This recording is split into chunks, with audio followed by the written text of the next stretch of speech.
Three Demons, Book 2, Chapter 16, The Claws in the Ruins.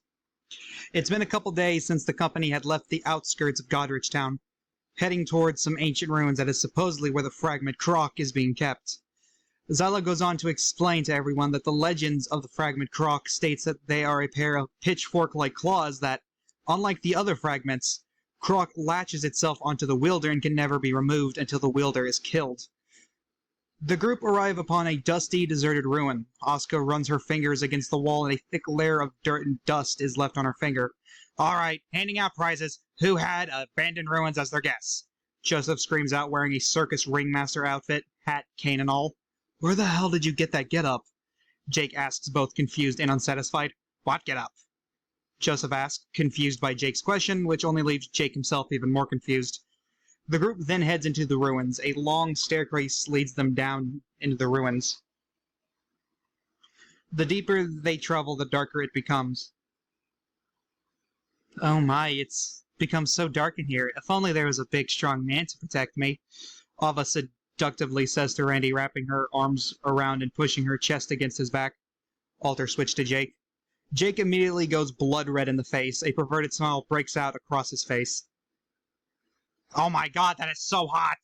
Joseph screams out in the subconscious. Gross, Randy says to himself. Rhea then lights the room, forming a small ball of light on the end of her index finger as she just looks and smiles at Ava.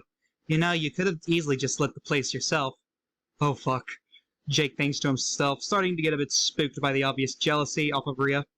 Oh, come on, Rhea. We all know I'm just having a little bit of fun with him. His reactions are so cute when he gets flustered. Ava tells Rhea as she begins nibbling on Jake's ear, leaving him quivering slightly. This only gets Rhea even more upset.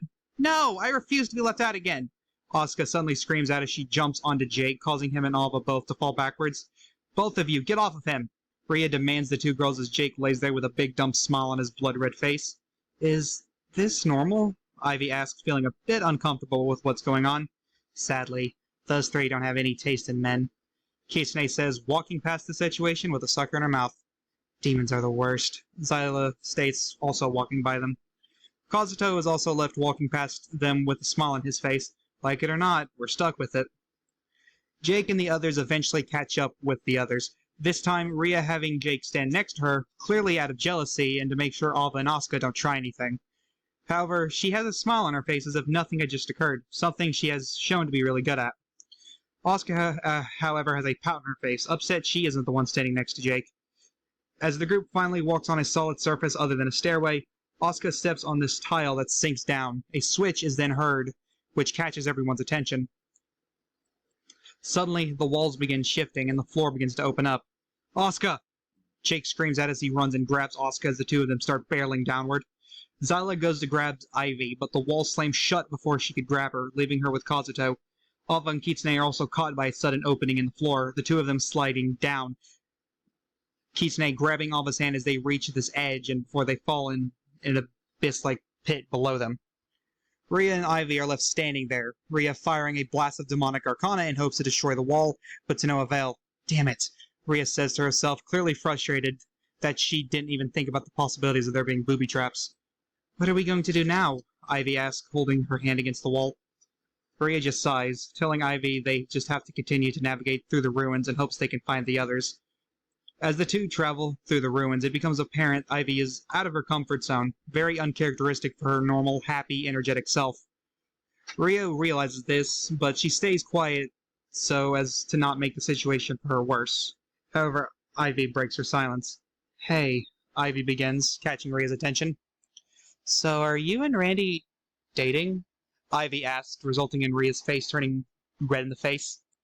She immediately begins to shake her head and hands. Me and Randy? No way. It could never happen. He's not even a pure-blood demon. It would never happen in a millennia. Ivy walks around Rhea. Well, that's too bad. He is quite the looker. What's that supposed to mean? Rhea asks in a very defensive tone. Ivy just giggles at her reaction. Calm down, I'm just teasing you. Plus, Randy isn't my type of guy. You have nothing to worry. Rhea just looks at Ivy, both defeated and frustrating. Look, there's nothing going on between me and Randy. It's just... he's always putting himself in danger for everyone. I don't know how many times he's gone out of his way to help someone. It's annoying, honestly. The boy just never listens. He'd rather die for his morals than to listen or reason. He pretends he doesn't care about any of us, but deep down, I can feel it. Rhea rambles as a soft smile appears on her face. I don't know, it sure does sound like you've fallen head over heels for him. Ivy continuing to tease Rhea. Honestly, I'm glad he's made friends. When we were younger, he always stayed to himself. If he didn't get into fights or creep on the other girls. He's never been a people person. Even seeing him at church, he'd just be lost in space, it looked like, never paying attention to what's going on. I remember this one time where him and the priest got into an argument with each other. He just started running all over the place, climbing the curtains and jumping on all the furniture. I remember all the kids were just pointing, laughing, and enjoying the show. Suddenly, he just dropped that chaotic side of him. He looked confused. I never could figure him out or what happened that day. Ivy tells this story to Rhea, who was just lost in the moment, soaking in every bit of information. Rhea just giggles. That is something they would do. Ivy looks at Rhea with a confused look, but Rhea tells her it's nothing as she waves her off. End of chapter 16.